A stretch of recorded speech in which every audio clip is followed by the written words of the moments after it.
Hey guys, how's it going? Kripparrian here. Today I'm going to give you guys a bit of a special thing. I learned just through coincidence that some of the games that I participated in Blizzcon 2013 were actually stored and recorded somehow. I found them on Hearthstone's official YouTube channel, so it's ripped from that. If you want to check that out, I have the link below. I'm sure they'd appreciate the extra viewership.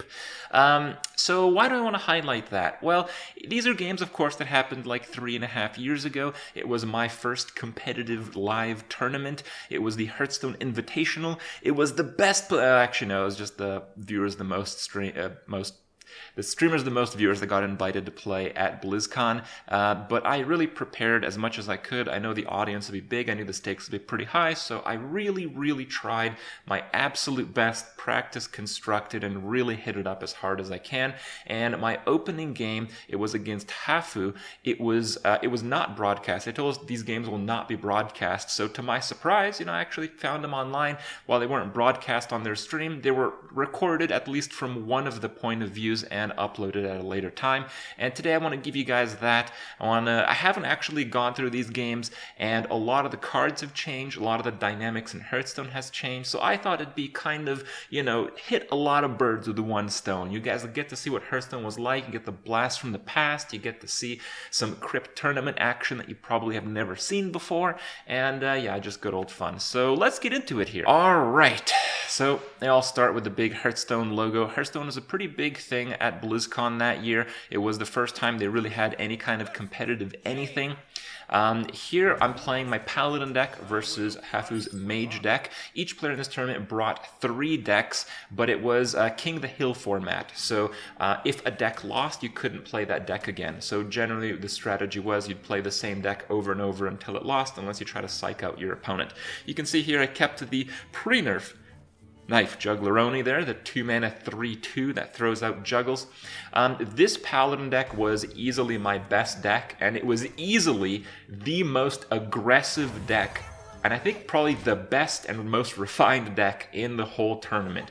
You have to keep in mind people had only been playing Hearthstone for just a few months when this tournament took place. We had to submit deck lists like 2 or 3 weeks before BlizzCon, so there wasn't really that much time to figure out the game as a whole. So there's a lot of card choices and play choices that might seem a bit strange, but that's basically the reasoning. You can see the Novice Engineer is a 1/2. The Novice Engineer was actually a staple to almost all aggressive and zoo decks around this time, and it actually is the reason why it ended up being nerfed. See the Tempo Acolyte. So really my objective with this deck is to dump my hand as much as I can, drop the secrets, do some damage to my opponent, but you have to keep in mind, I think I understood Tempo maybe more than almost anyone else in the game. I'm sure there's probably like 10 or 20 people who are really high up in constructed play that maybe did a bit more than me, but I really tried to go for board advantage and then go for face damage. This type of deck, while it is very aggressive, it still had to play that way because for minions of that time, there's no minions that when you kill them spawn like 2 other minions. There's nothing like that. So what ends up happening is you really are vulnerable to board clears. If you fill a board to play aggressively and your opponent has a board clear, you will have nothing after that. So Harvest Golem, though, the exception, I guess. Pretty popular choice back then. And another very interesting thing is that secrets of that time actually could trigger on your own turn. See, I attack here, I get Redemption, and I get a buff again on the Abusive Sergeant. So pretty cool stuff. I actually think that mechanic made secrets a lot more skill defining because it not only encouraged you to play a certain way, it also limited plays a certain way for having secrets. So it's kind of a double-edged sword that I think favored more skilled players. Argent Commander comes down. I believe Argent Commander was the most popular card across the entire tournament. Argent Commander had 3 health back then, and you might not see it as a good card these days, but it was absolutely one of the best cards in the whole game back then. Again, with minions really only having to die once and 4 damage, usually dealing with a lot of 5-drops because 5-drops are really bad at that time and a decent number of cards played before it. Here, yeah, it's just an aggro deck with Divine Favor. I try to push for as much as much flood as I can on the board, and Divine Favor, get all the cards, recuperate them, and pump them out once again. Leper Gnome, as you guys know, used to be a 2-1, but in my case here with the Sword of Justice buffs, 3 2s. Pretty powerful cards, but this is, a situation where I have to gamble and play into a board clear. The main thing that you'll notice from a lot of these games is that it's a real risk, right? Like, I'm playing an aggro deck. I have to trade because I have to play around board clears. And still, if my opponent had a board clear there, I had very few other cards left that would actually sustain me. I'd probably stop playing on curve and actually get tempoed out. So you can see, like, there's real elements of risks, there's real elements of strategy, even when playing the single most aggressive deck of this era. I included Sea Giant. Some people played variations of this deck, but you have to keep in mind there were not a lot of players and there were not a lot of people playing other people's deck at that time. The ranked system, I believe, didn't actually have ranks by this stage. It was just, you played whoever, and I think you got to Masters or something, but getting Masters was nothing. There was just everyone was at Masters after you won a few games. So it was really difficult to really know what the best decks were there, but there were a few people playing these Divine Favor style of decks that I was playing here, and a lot of them included Tyrion, but I did not include Tyrion because Tyrion kept locking my hand from getting really abusive Divine Favors. So I think the deck choice actually helped me quite a bit. I think Divine Favor was definitely the card that carried me into doing fairly well in this Hearthstone Invitational a few years back. Chillwind Yeti was a staple card back then, believe it or not. It was in a good portion. I can't say every deck. It was not in every deck, but it was in a good portion of decks. It was certainly in every Druid deck, and probably for the next expansion cycle with Naxxramas, Druid still ran Chillwind Yeti. So it's really insane how far these cards have come, and it's an important thing to realize. Again, I am playing one of the most aggressive decks possible for this era of Hearthstone, and you can see, I am the aggressor, but I am the aggressor going on to turn 10. My opponent's at half, and they haven't even healed anything, they haven't even gained armor. It's just, fairly difficult to accumulate and push for enough damage, and you have to trade because otherwise you do really get punished for playing into board clears. So that might just seem like, yeah, of course, Kripp, we know that, right? But then ask yourself this: these days we have aggro decks that are capable of so much more damage, but the health totals are still the same. A lot of the board clear answers are still the same. A lot of the healing answers and armor answers are still the same. So you kind of get the frustrations maybe with that level of perspectives, why, I talk about how the game used to be a lot slower, even though we still had aggro decks. They had to actually play well to win. What a concept. Here, I'm kind of running out of cards, but I get the Noble Sacrifice. The Noble Sacrifice is a pretty big one here because it makes it so Flame Strike can't clear me out. He has to have at least 3 damage go through him with the Consecration. It's lethal. In these moments, it's kind of interesting. Oh, Blizzard 5 mana. Board clears actually got worse in some cases. How about that? It's pretty interesting to get these last final hits when your opponent has very few hit points. Even though decks of this era had very little burst, they were restricted into playing in a very particular way.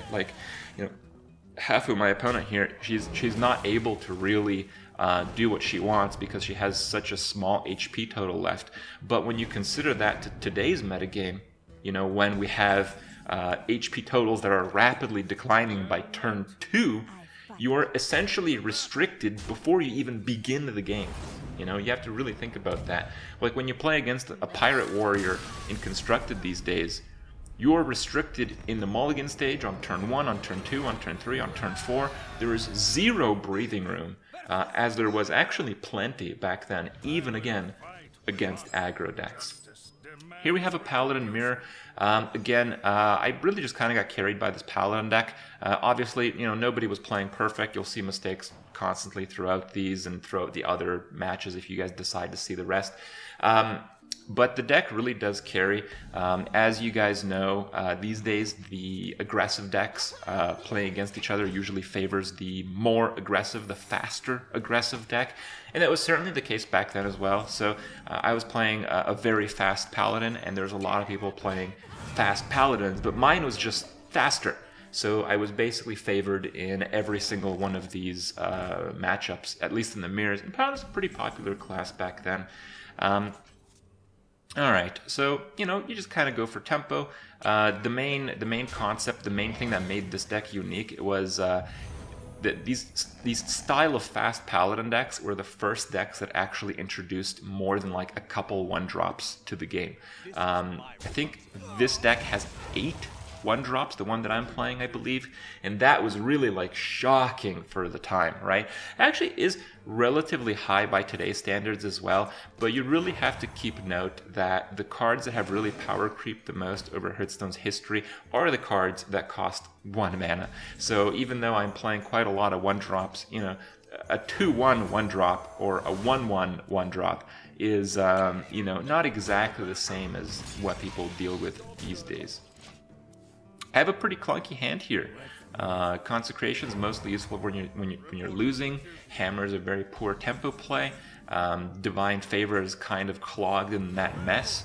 And Sea Giant can't really be played until there's a bunch of stuff on the board. So as aggressive as my deck is, because I have to run these cards, because again, another issue back then was sustain. It was very difficult to play an aggro deck and also keep drawing cards because you're gonna get board cleared. Everyone is running board cleared, everyone's running removal, so you're gonna get board cleared. You can't just clear the game with the first seven cards that you draw. It will never work that way in this stage of Hearthstone. So you have to run these card draws. Because you run these card draws as an aggressive deck, your opening hands become more inconsistent, and suddenly aggressive decks are not the most consistent decks in all of Hearthstone. So really amazing just watching these again.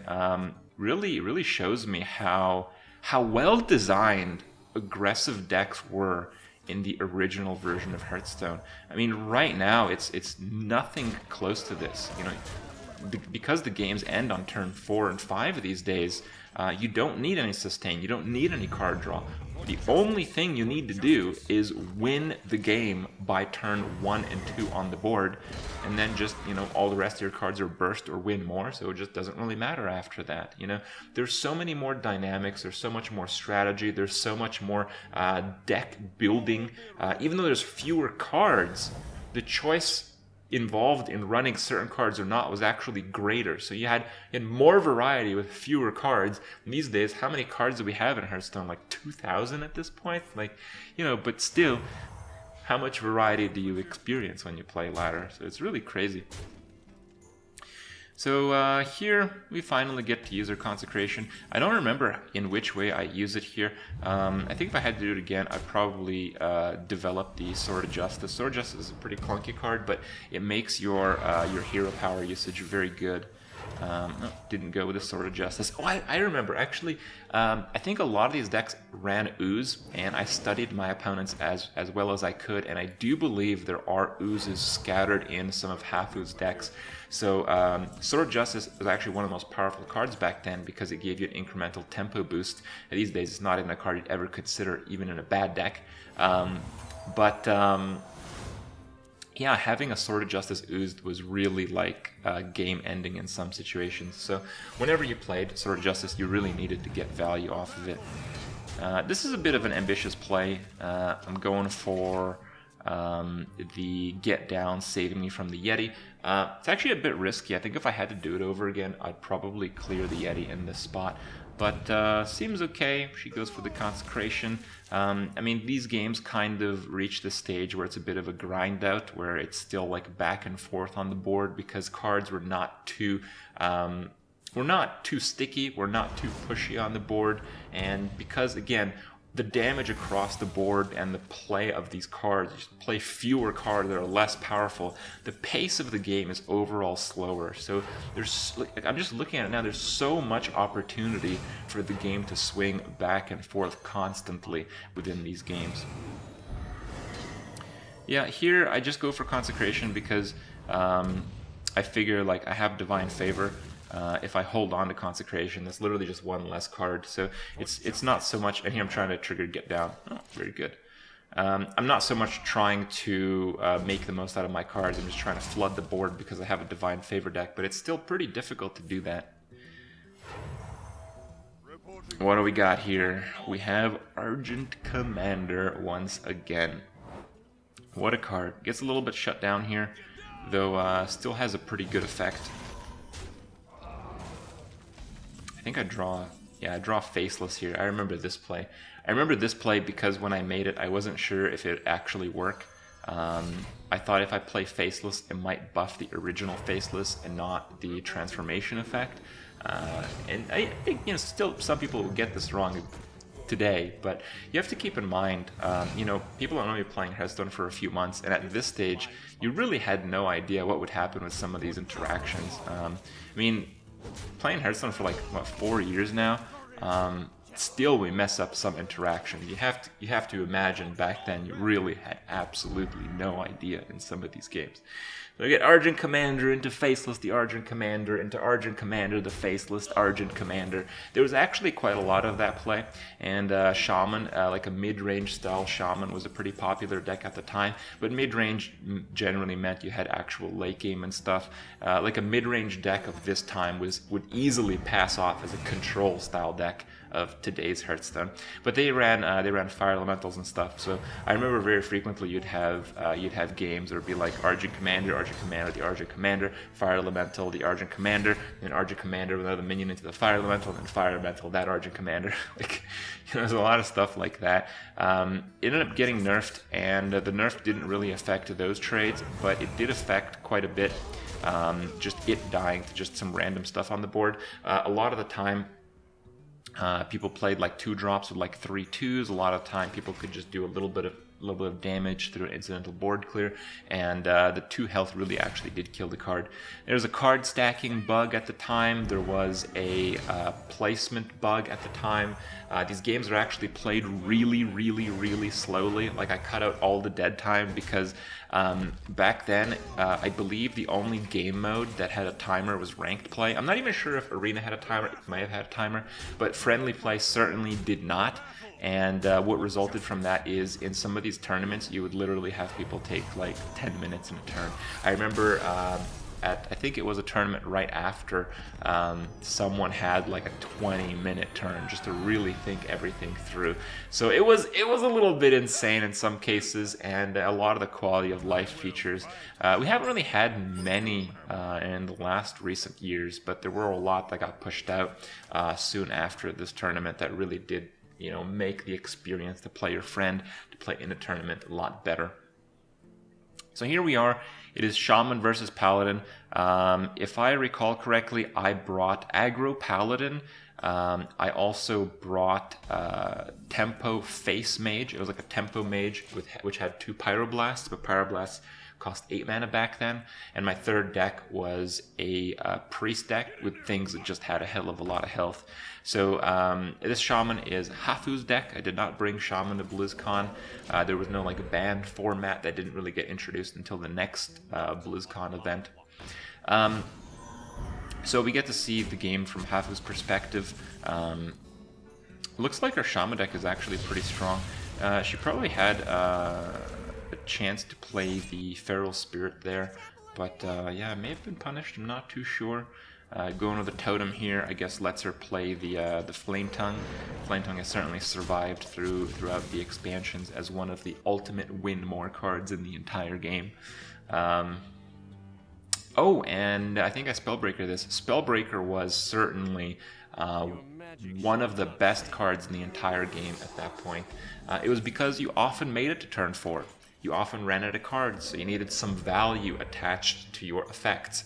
Owl became popular, I think, after Naxxramas in the aggro hunter decks, because those usually ended the game by turn 7 or 8, and because of that ramp up in speed of the games, you generally just wanted to pump out cards faster. But until that point, Spellbreaker was the go-to silence, and silence is kind of mandatory in a lot of these decks, particularly in aggro. I think I ran Spellbreaker in Paladin, as well as Mage. In Mage, I just try to get through some taunts for some face damage, and then, you know, burn with Pyro and all that other stuff at the end.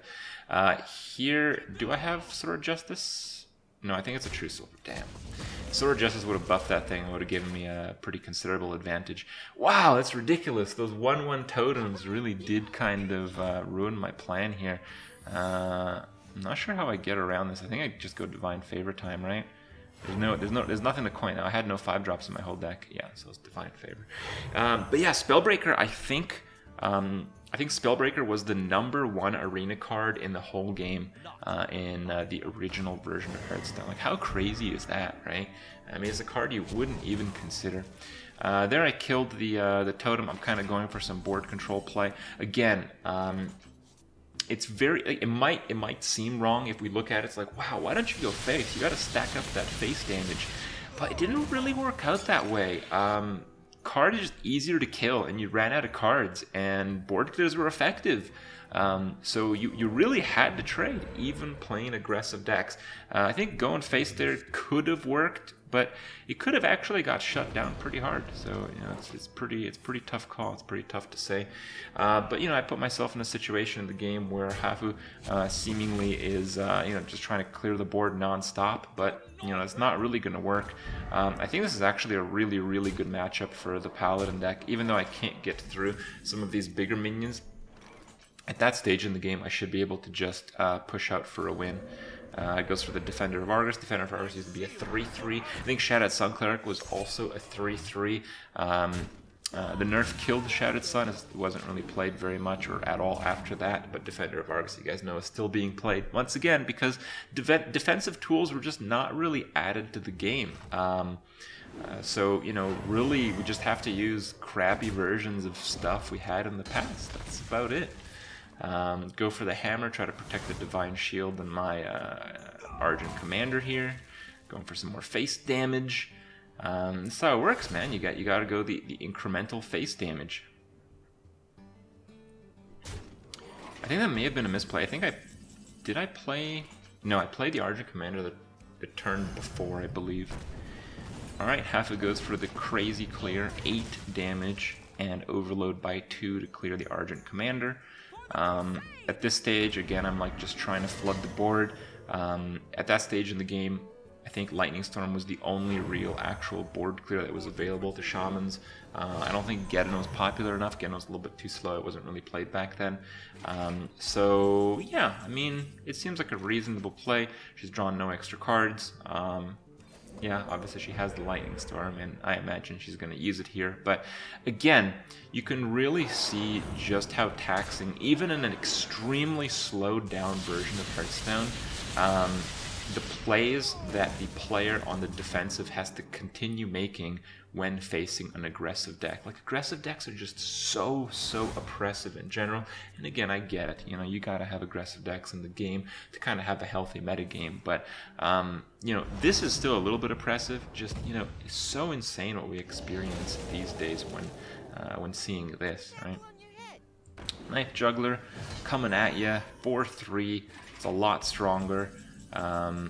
So what does Hafu have for options? I think Ragnaros is probably the best option there. Looks like she's just playing as defensively as possible here. Getting the spell damage is actually pretty insane. I think if she didn't get the spell damage there, she had to keep taking hits from that Knife Juggler, and at 14 health, she probably would have lost. So, actually pretty lucky to get the spell damage there. But, yeah. Alright, spawning the Leper Gnomes, making use of that Sword of Justice. Popping a new weapon. I think here I still go for the board control. And I think it's probably a mistake. I think there it is actually worthwhile to start going for face.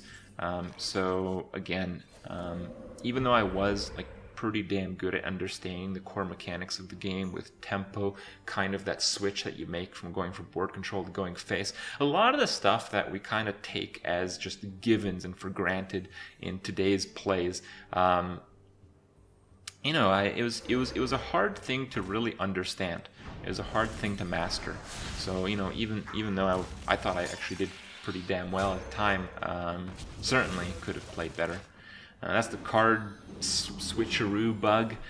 Probably one of the reasons that I had no interest in playing Shaman. There's certainly been many games where the cards just like shuffle themselves on the board due to bugs. Probably in the first whole year of Hearthstone, now that I recall.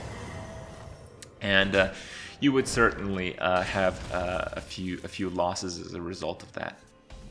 Here's a pretty interesting spot. She goes for the Azure Drake. Not too sure if that's really a good idea. I mean, with 2 Earth Elementals, she might be thinking, you know, I just gotta survive until next turn, and then I play double Earth Elemental and probably take the game away. But that feels a little bit risky, and I think that risk is going to end the game here. I think I just have another Divine Favor. I remember just drawing a hell of a lot of cards of Divine Favor against everybody in this tournament, and yeah, there's no way I don't pick up 1 damage here. Yeah, there it is, Consecration 3-0, my first tournament match of Hearthstone. Pretty good stuff. I was certainly proud of myself. I think I would have taken a pretty big confidence hit had I not won that game, or that match, I guess. And yeah, it was pretty good. If you wanted to see the rest of the tournament, it's on Hearthstone's channel, but that stuff was on stream against Wreckful, against Artosis. I mean, that has had a ton of views, but these videos actually kind of went a lot under the radar. They were not broadcast, so I thought it was going to be a pretty good idea to show you guys some of those games, and certainly actually gave me even more perspective. Like, you know, I kind of remembered Hearthstone back then being a certain way, but it really impressed me just watching that all over again, how amazingly balanced it all really was. And yeah, I think looking back, the developers of Hearthstone probably should see that and reconsider some of the core mechanics of the game. You know, after watching that, 30 health these days certainly doesn't seem like enough. But I don't know. Maybe this is the direction that they want. Maybe this is the game they want us to play. But I hope not. Hope you guys enjoyed my cast. Hope you guys enjoyed the blast from the past. And I'll see you guys tomorrow.